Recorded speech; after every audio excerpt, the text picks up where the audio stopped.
constructed a cocoa processing factory, rice processing factory, and a rice seedling producing plant.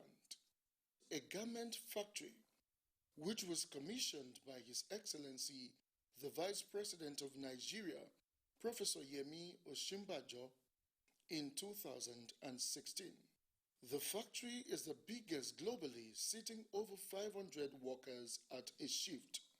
This factory partners the Central Bank of Nigeria Anchor Borrowers Project. In terms of size, and having looked at what they also have produced in terms of what they're able to produce and the attention that's been given to the entire process, I would say that, without doubt, it can compete with any garment factory in the world. We have over 500 here. With every ton you take here, you see an embroidery machine. I'm blown away. In the same vein, His Excellency, the President of the Federal Republic of Nigeria, Muhammadu Buhari, during one of his visits to the state, commissioned the rice seedling producing plant. Conceiving project such as this, Governor Ayade has a keen eye for tomorrow. Industrialization is laudable. An industrialized state stands to experience a high economic revival with controllably reduced crime rate. The ones that are in the village that we have nothing doing at all, today they can boast of their own shop, their own store where they can feed their family, as the younger ones can sponsor them paying their school fee. I think we have benefited much from this government. We can also include the customers we get our fabrics from, because to an extent too, we're also increasing their income. With these, we foresee Cross River State liberated from purely a civil service economy to an industrialized one.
This vaccine is safe, and it has been certified safe and usable by NAFTA.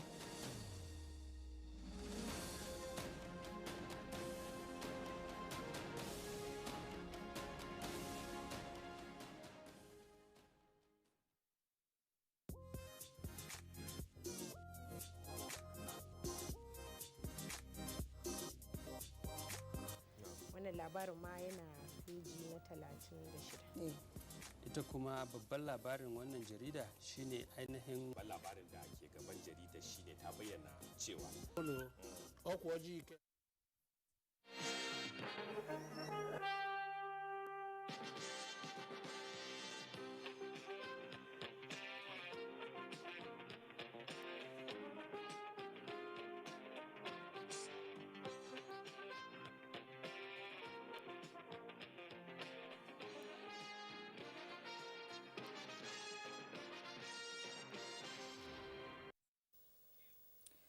Road crashes now a common sight along major roads across the country, throwing many families into mourning.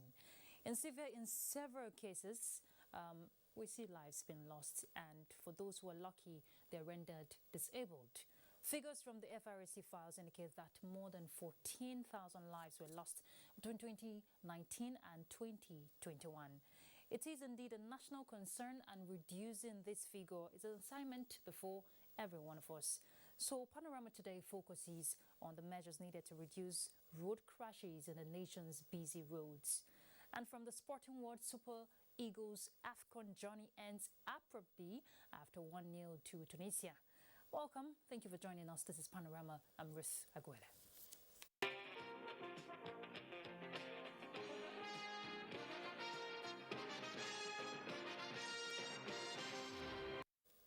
Let's begin from Burkina Faso, where we hear reports saying a nationwide curfew has been imposed by the military juntas in the country. As at the time of this report, the president of Burkina Faso, Marc Christian Kabore, has been detained following heavy gunfire around his residence on Sunday night in the capital of Ouagadougou. Reports say shots were heard late Sunday near Kabore's home after soldiers staged mutinies at the several barracks to demand the sacking of the country's military top brass and more resources for the battle against extremist groups. Residents also reported they saw a helicopter above the president's home, but the government quickly denied rumors of a coup d'etat. In a swift reaction, the Economic Community of West African States, ECOWAS, has warned the military in Burkina Faso against any attempt to oust the democratically elected government amid reports of a possible coup. In a statement, ECOWAS says it is in solidarity with the government of President Marc Christian Kabore and urges the military to respect it as democratic authority. ECOWAS also advises the government to engage in dialogue with soldiers reported to have taken over military barracks across the country in what has been described as an act of mutiny. The sub-region bloc calls for calm and express solidarity with President Marc Christian Kabore, the government and people of Burkina Faso. Back home for us, Governor Bello Mohammed of Zamfara State has formally briefed President Muhammadu Buhari of the ongoing military action against criminal gangs in his state, describing it as a massive, fulfilling and reassuring. State House correspondent Adamu Sambo will tell us more. During his last visit to the State House on the 17th of this month, Governor Bello Muhammad Matawali told Nigerians that President Muhammadu Buhari had given marching orders to the nation's armed forces to deal decisively with all the criminal gangs threatening lives and property in the state. And 6 days after, the governor is here to give the president a feedback on the military action, which he said is yielding the desired result. I briefed him on what happened yesterday. It was the first time for this operation in that forest. Gando Forest is where all those criminals dispatched from other places, like in Sokoto, Katsina, are hiding. Since the happenings of this banditry, that Gando Forest was never been visited, but alhamdulillah, with the security operation of yesterday, the day before yesterday and yesterday, they have recorded a lot of successes. So I come to thank Mr. President for that. I assure you, within limited time, Zamfara State will be free of that banditry activities, inshallah. So as a result of these operations, some people might be suffering untold hardship. What will you be telling them? Any support needed by the community, the government is there for them, and we are going to provide some relief for most of them. And alhamdulillah, as you see yesterday, many cows were recovered from this bandit, and the security agencies are moving those cows to the headquarters so that those who own the cows should come and identify their own animals and will be handed over to them. Governor Bello Matawali also briefed the president on his engagement with the president of Niger, Mohamed Bazoum. The governor was in Niamey at the instance of the Nigerian leader to deliver a special message to his Nigerian counterpart on security issues. Details on his engagement with President Bazoum the second time in 1 month were, however, not disclosed. From the State House, Adamu Sambo, NTA News. The rise in cases of road traffic crashes in the country has been said to be due to different reasons, despite efforts by the government and road management agencies in ensuring zero road crashes in the country. In this report, Oyemi Ajayi talks to motorists on how best can road crashes be curbed in the country. Cases of road crashes in the country have continued to be a major source of concern, not just to the road management agencies alone, but even to the people as well. The reoccurring phenomenon leaves little to be desired, despite efforts, measures, directives and policies put in place to reduce the menace. Between 2019 and 2021, the Federal Road Safety Corps revealed that a total of 14,773 people died from road crashes, a figure many describe as alarming. We have bad roads, and so accident is bound to occur. They're over speeding, and others might be drunk while driving. Most of the people that are driving, they don't even learn. They don't even go to driving school. Another contributing factor experts adduce to the increase in road crashes is the presence of spots often termed as danger zones, which motorists believe a remedy in this direction would avert more fatalities. If you have not passed through one road, you could make a mistake that will involve an accident. Those contractors should be mobilized to site and expand the road. You understand? And the double lane, even the triple lane will be able to help. The Federal Road Safety Corps, on its part, is not relenting on its mandate as more stiffer measures are being meted out on speed limit defaulters, one of the major reasons for crashes. And most of these crashes we mentioned now involves more of private vehicles. I want to assure you that on the issue of this speed, we are taking it very seriously. And there are specific directives that the issue of speed limiting devices will not be compromised. And we have given very strict directives to the patrol teams. All commercial vehicles must fully have the speed limiting device installed in the vehicles. Observers are of the opinion that road safety shouldn't be left to road management agencies alone. They emphasize the responsibility of safer roads lie within everyone's power, especially with a stern advice that due precautionary measures must be adhered to in order to herald sanity on highways. So, the simple message is, do your part. Oyemi Ajayi, NTA News. Thank you very much, Oyemi. So, to talk more on measures to reduce road crashes, we have in the studio Honey Oguntayo, Deputy Corps Commander, Head National Traffic Road, Abuja. Thank you very much for joining us. Thank you. All right. It seems road crashes is inevitable, but it can be curbed. But what can you tell us regarding that from the report we've just seen? Okay, let me start by saying thank you to NTA, other stakeholders, our sister agencies for making us to succeed in the past years.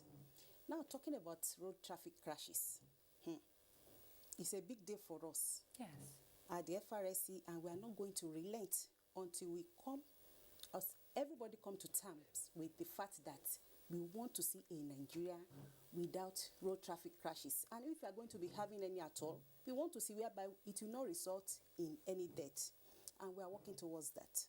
Yes, because a lot of times we get to see when the accident is so fatal, lives are lost, and for the FRSC, we know the campaign has been ongoing, but what are the challenges, being faced as regard your interaction with motorists? People. Yes. Okay, let me start by saying in comparative analysis, talking about 2020 and year 2021, we have 9% reduction in road traffic crashes. We have 26% reduction in people that were killed. And we also have 9% reduction in people that were injured. I think it's commendable. Though that's not where we are going. We are still working, around the clock, just like the commercial have just said. We are working around the clock to see that, we talk to everybody that needed to be talked to. We are, collaborating with sister agencies, stakeholders. Sensitization, advocacy visits. We are going to everywhere to talk to people. Public enlightenment has been heightened to see that people understand the need to install the speed limiter. Because according to research, we have seen that most of these crashes occur because of overspeeding. Yes. And we are talking to people about this. Everybody needs to install, mostly commercial vehicles, they need to install the speed limiter. And from what the court marshal said, most of the accidents is from private vehicles. Now, if you're installing these speed limit devices on commercial vehicles, what about private motorists? Yes, what's going to happen? We shall get Is there. it going to be imposed? You know what we are saying now is that all commercial vehicles should have it, because talking about it or thinking about it, you know, a commercial vehicle can carry as many as 18 passengers. Okay. Probably a private vehicle will carry at least 2 people, 3 people, or 4 people. But we are looking at whereby a commercial vehicle will carry 18 passengers, 20 passengers, you know, more than that. And that's where we have most people getting killed. And we don't want this. We don't want people to be killed on the road. We want a Nigeria by you leave your home, then you go back home safely. That's what we are working towards. You know, it will still come to the private vehicles, but now we're talking about the commercial vehicles. Okay, but it's one thing to make this sensitization very pronounced in communities and all of that, but it's another thing for people to abide by the rules and regulations.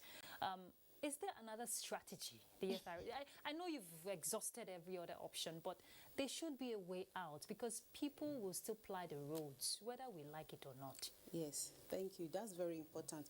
That's why FRS is aligning with the recommendation from the WHO. Okay. And talking about, you know, focusing on 5 behavioral aspects of road users. 1, we are talking about speeding. It's people that are applying the road, the motorists that are overspeeding. We are talking about the use of safety helmet. It's people that will go on the road that will not put on their helmet. We are talking about seat belt, child restraint, and other things like that. So we are really, you know, talking to people. We want them to think about it. Think of other road users. The other person inside the other vehicle may be your family members, or even if they are not your family members, you have to think safety. Your loved ones are waiting for you at home. You know, in other climes, we get to see when there is a vehicle speeding, they're being followed by forces of the law, and they're stopped, given a ticket and all of that. Okay. We're not seeing that, you know, play out too often when we're talking about people speeding on the road. Are we going to get to a time, as part of recommendation, whereby we get to see when a vehicle is spotted speeding, the FRSC vehicle can go after that person? Yes, that's to also tell you that we have cameras on our vehicles now, and our men on the road. Yes, because we see that. Yes, because, you know, we cannot be pursuing FRSC. We don't pursue. We cannot be pursuing a vehicle that is over speeding. So with the head of the camera, and commercial has invested so much on technology, and that's what we are using now. Okay. So with this, coupled with our heightened public enlightenment, we still go to everywhere we can see people. We talk, we appeal to their conscience to think about it, that we are losing lives on the road and it's not acceptable to us at the FRS. Do you think it's because the fines are not so high? Is that why people take it for granted? Not really, because we are not really after the fines. Okay. Because you can find somebody maybe 10,000, the person can afford the 10,000. That is not the orientation. The orientation or the modality or what we are actually looking for. We are looking for attitudinal change. Everybody must change. Positive attitudinal change. So we are not after the money. At times, we don't even give people tickets. We talk to them. We do free safety check. We just advise them. And from just before I let you go, some respondents from that report said the rigidity of some of the roads are also part of the concerns. What's your take on that?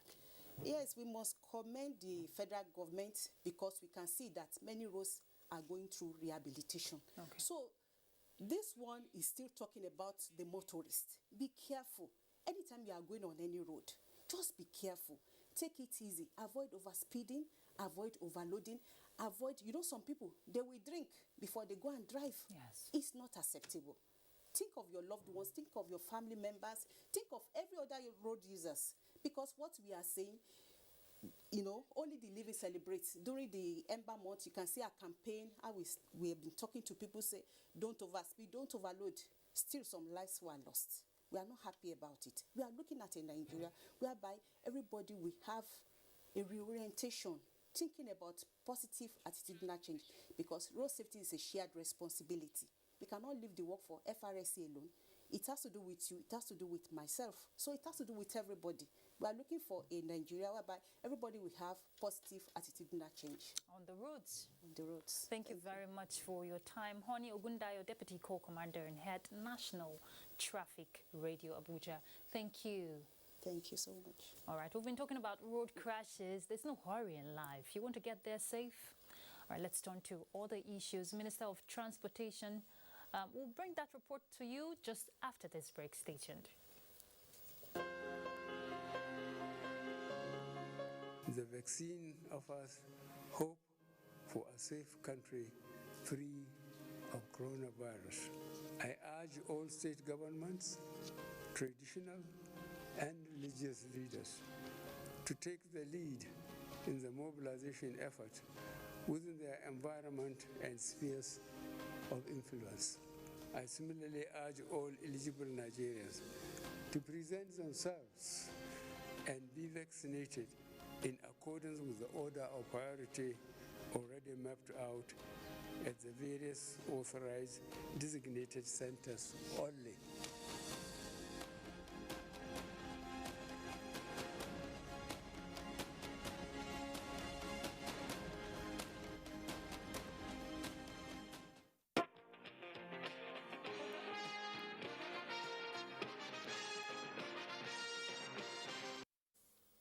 Welcome back. Let's pick up from where we left off. Minister of Transportation Rotimi Amechi has described as impressive the level of work done at the Lekki Deep Seaport.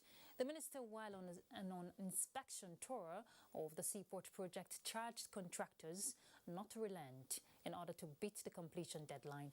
Let's hear more from Abolade Salami.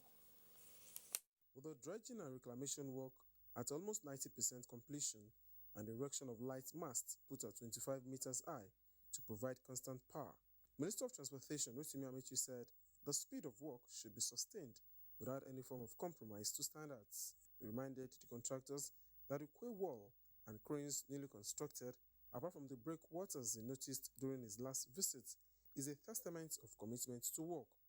As regards preventing congestion at the Lekki Deep Seaport, the minister instructed the Nigerian Ports Authority to automate process of documentation of all forms of transaction to limit human movement within the port. Even if it means what you can call is leaving the customs, so that as you walk into customs, you have no access to any part of the city. Correct. Once you walk in, you walk out. No access. And luckily, just like you are automating the seaport, that's where customs should also automate. So if you have the customs. He therefore instructed the Director of Railway in the Ministry of Transportation to conduct a study on the possibility of linking the Lekki port to Lagos-Ibadan Railway. Chief Technical Officer, Lekki Seaport, told the Minister that activities within the premises will be automated, while a section will be provided for physical activities, stressing that the bulk of work will be done online. In Lagos, Abolade Salami, NTA News.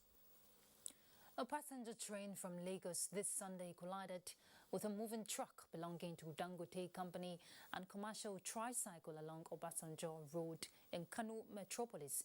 Muhammad Ali reports that no death was reported in the incident. This is the busy Obasanjo Road in the heart of Kano Metropolis, where rail track passes through to Kano Rail Station. Usually, whenever train approaches the area, flags are raised up to alert motorists to stop. But the case of this truck, as explained by eyewitnesses, was alleged negligence. Muna waje tun da jirgi ya riga ya to, jirgi yana home, shi kuma mai turela ya shigo. We were there when the train approached us and the truck driver did not stop, expecting he would be through. That is how the train crossed the truck and tricycle. Muna tsaye jirgi ya to daga gandu, a miliyan ya sako jirgin nan. We were standing when the train came in high speed and didn't stop despite hitting the truck loaded with cement. Passengers in the tricycle that was caught up in the accident have been rushed to the hospital for medical attention, while the truck driver is still at large. Effort to speak with Kano Railway officials on the matter yield no result. Muhammad Ali, NTA News. In Damaturu, we hear normalcy has returned to Gashua town, headquarters of Badi local government area in Yobe State, after youth protested over the alleged killing of a truck driver by security agents on routine patrol in the axis. The Emir of Badi, Alhaji Abubakar Umar Suleiman, appeals to the aggrieved youth to remain calm as civil and military authorities investigate the unfortunate incident. Adam Yusuf reports. The tragic incident occurred Friday evening when security agents allegedly shot dead one Muhammad Turi to death at a filling station in Garin Alkali Bursari local government area. When news of the incident went viral, the youth in Geshua, the hometown of the victim, went on rampage on Saturday, destroying public and private property. A walk around the ancient town of Geshua revealed that the atmosphere is generally calm, with people going about their businesses. While suing for peace, the Emir of Badi, Abubakar Umar Suleiman, called on authorities to investigate the alleged involvement of security agents in the killing. I call on all to keep calm. Government is doing everything possible within its reach to ensure that justice is done. Governor Memola Buni, while in the wake of the incident, commiserated with families of the truck driver. He also sued for peace in the move to de-escalate the tense atmosphere. Geshua, among the 10 local government areas in the northern part of Yobe, that the state government recently ordered for the conditional lifting of the ban on the use of motorcycles following improvement of security in the general area. In Damaturu, Adam Yusuf, NTA News. The people of Bakassi in Cross River State are still living without shelter since the October 2020 EndSARS protest that led to the destruction of their homes. Former Senator Florence Itagiwa is therefore appealing to the federal government to assist the state government in refurbishing the resettlement houses. Odi Alenyo reports. Bakassi was entirely an area within Nigeria until 2002, when the peninsula was ceded to Cameroon after the Green Tree Agreement, following the International Court of Justice boundary judgment in favor of Cameroon. Since then, Nigeria has been battling with the challenges of resettling the returnees, and recently, Governor Yade built resettlement houses for them. But unfortunately, the EndSARS protesters and hoodlums' destruction of property in Cross River State, the houses were not spared, returning the people to homelessness situation. But now, Senator Florence Itagiwa believes the federal government can assist to give the people a sense of belonging. The federal government is not obliged to come in, and assist him. And one of the things that we are asking for immediately is the rebuilding and, construction of the refugee camp, the settlement camp that was damaged. We need total rehabilitation. We need to be compensated for loss of our territory. We need to resettle and rebuild infrastructures in Bakassi that was destroyed by EndSARS. So we have children from the time Bakassi's history started to today. Children who were born within that time, how they are growing up. They however promised to sustain collaboration with Governor Yade to ensure that Bakassi remain an APC local government council area, especially in the coming 2023 general elections. In Calabar, Ode Alenyo, NTA News. Vice President Professor Yemi Oshibajo this Sunday paid condolence visit to Oyo State to commiserate with the government and the people over the death of the late Olubadan of Ibadan, Oba Saliu Adetunji, late Soun of Ogbomoso, Oba Allah Oladuni Oyewumi Ajagungbade III, and late Alau Akalat, a former governor of the state. State House correspondent Jide Onifade reports. The condolence visit was forced to the ancient city of Ogbomoso, where Vice President Yemi Oshibajo joined the people in a Thanksgiving service at the First Baptist Church, Okelemi, Ogbomoso.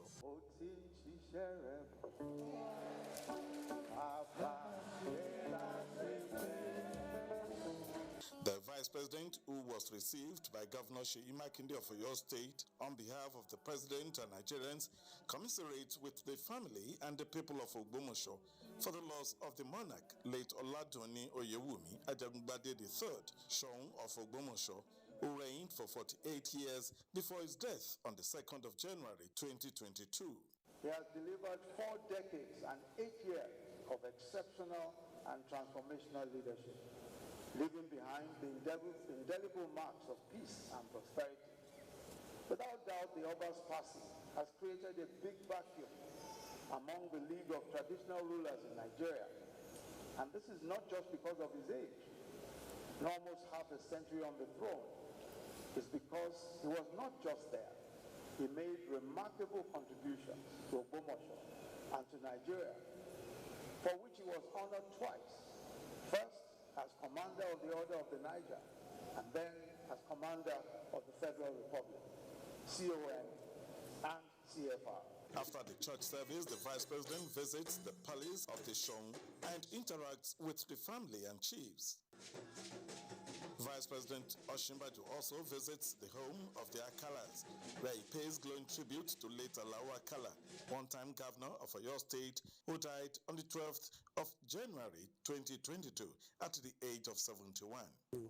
Was so kind, so generous, and so loving, and so that was my first impression of him. But since then, of course, as you know, he was possibly one of the most astute politicians to come out of the Southwest, and indeed he was, of course, as you know, governor in Oyo State.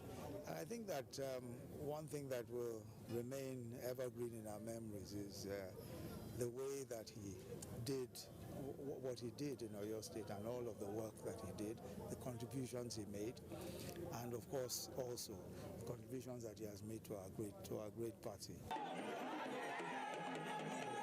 At Ibadan, Vice President Yemi Osinbajo also visits the palace of late Olubadan of Ibadan, Obasa Liu Adetunji, who passed on the 12th of December 2022, and commiserates with the family and the people of the state.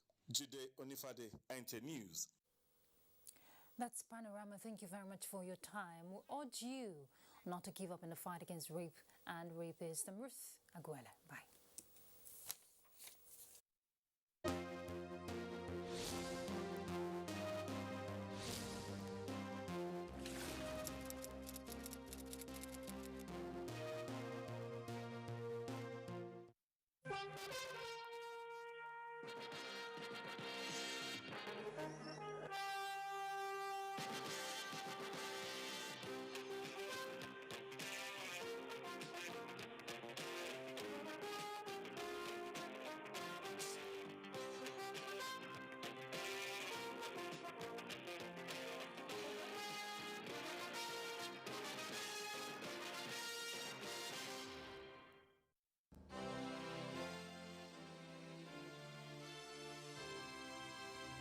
We want to talk about rights, there are obligations. I'm not saying that this government is a saint, it's very far from it. But there are things that we can do to make it better, and that's the challenge I'm throwing to you. You don't want to build this nation? I don't know where else you want to go. If I had a choice, I'll come back. When I stand outside and I hear what you have to say about this country that I know that I can die for as one, then I'm really sad because you're young. You have education. You have tools. You have a huge future ahead of you. And you're condemning yourself before you started on that journey. So please don't do that. Please don't.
It may interest you to know that creating a gorgeous cake has gone beyond the use of rose molds, objects cut out, edible papers, and lots more.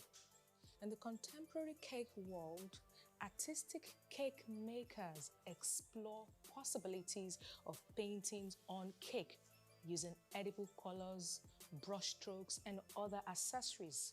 With more patience and creativity, you can achieve impressive paintings of flowers, images, or characters on fondant or buttercream cake to wow your client. You're welcome to Baker's World on the network service of the NTA. I am Funke Oyele. It's good to know you're watching.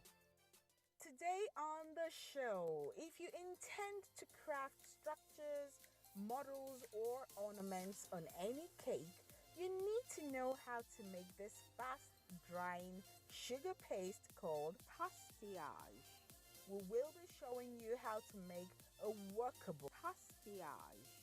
We will also be showing you how to create and paint a simple castle-themed cake. Coco Magiwa Job is an engineer turned cake artist. She is our guest on this episode. You will also get to know more about our guest in our conversation segment. Our focus on Baker's Gist today is buttercream cake painting tips. Now, if you are a fan of cake painting, this particular episode is a must-watch for you because you'll be learning a whole lot. We will be back in a moment. Coco Magiwa Job is a guest on the show today. She is an indigene of Akwa Ibom State. Coco Magiwa Job was born in Kaduna on 6th of September. She was at Air Force Girls Military School, Jos, from 1997 to 2003. Coco Job is a graduate of Agricultural Engineering from the Federal University of Technology, Yola, in 2010. She obtained a master's degree in Agricultural and Bioresources Engineering at Nnamdi Azikiwe University, Awka, in 2017. Aside being cake maker, Coco has authored 3 ebooks to provide unique solutions to some problems in the industry. Join us as we chat with this innovative, patient, and dedicated cake artist, Coco Magiwa Job.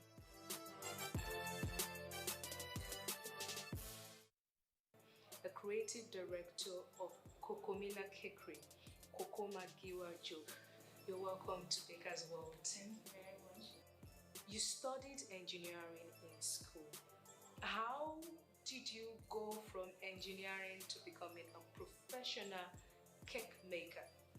I would say it all started from when I had to go for my service year, and I had a colleague who was actually a baker, and she was actually baking cakes for some of her friends and all that, and I got like enticed and I was like, oh wow, I'd like to know what you're doing, and she just showed me how to do it. While seeking for a job, I just found myself practicing baking and all that, and with time I just discovered that I had that interest in it, and as such I just decided to go train with a professional, and that's how I started my baking business. How would you say that your background in engineering has helped you, especially when it comes to creating a cake that is structure-based, especially today where you're going to be making a cake with a castle on it? Yes, my background in engineering actually is a plus in this because back then in school I did a lot of engineering drawings as got to some machines and structure, and aside that, right from childhood I had always had that flair and love for art, so I always found myself drawing and all that. Let's talk about the cake you're making for us today. You're doing a lot of paintings on it, and you're going to build a castle on top of the cake. What's the process going to be like? How would you go about achieving that? Okay, actually the cake I'll be working with today is actually going to be a castle themed cake. in the sense that it's going to have a creation of a mini castle in an environment that is quite green and cool with nature and everything. So the castle itself will be made with a paste called pastelage, and that pastelage is actually a paste used for mostly structural work because of how hardened it gets when you use it to carry out structural work like that you will be seeing us for the castle. And the painting is going to be done using edible paint on the cake, and you're going to be seeing lots of effects like the ocean view, the green grasses, and I'm also going to be showing how the regular cereal at home can be used to create some kind of wonderful bushes and tree effects on the cake. For some of the problems that you've encountered, while doing this business, how do you prefer solution to some of the business that you've encountered while doing business? Having the engineering background, I have this love for values, numbers, and calculation and all that. So I was able to discover that there was this challenge of costing and pricing. After going into deep research, I was able to now design a costing and pricing worksheet that can be used by any baker anywhere across the world. It's actually been designed with simplicity at heart. Most softwares that are costing and pricing softwares available are usually very, very expensive. Most of them are subscription based, you have to pay monthly and all that. But this is something that is a one-time thing. You have it for life, you keep it, and you can use it for as long as possible. Where do you see yourself in this business in the next 10 years? In 10 years, I would love to have my business becoming a household name and known for offering quality services in terms of giving out bespoke cake designs. I also look forward to owning a cake and confectionery school where it can be focused on training young ones, these young ones that had that interest in learning cake, the art of cake and bake decoration. And I'm also talking about having a virtual environment like an online school whereby people all over the world can come in to learn things about cake art, the business of running a cake business and all that. Thank you very much. It's really been fun having this conversation with you. Thank you very much. And that was our conversation with the creative director of Kokomina Cakery, Kokomagiwa Joke. Next on the lineup for you is Baker's Cheese. See you after this time out.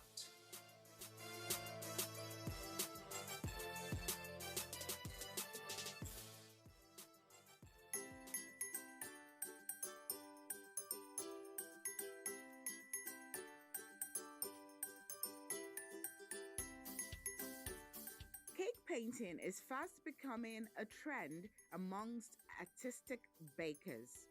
It might interest you to know that you can unpaint your amazing designs on either your buttercream or fondant cakes.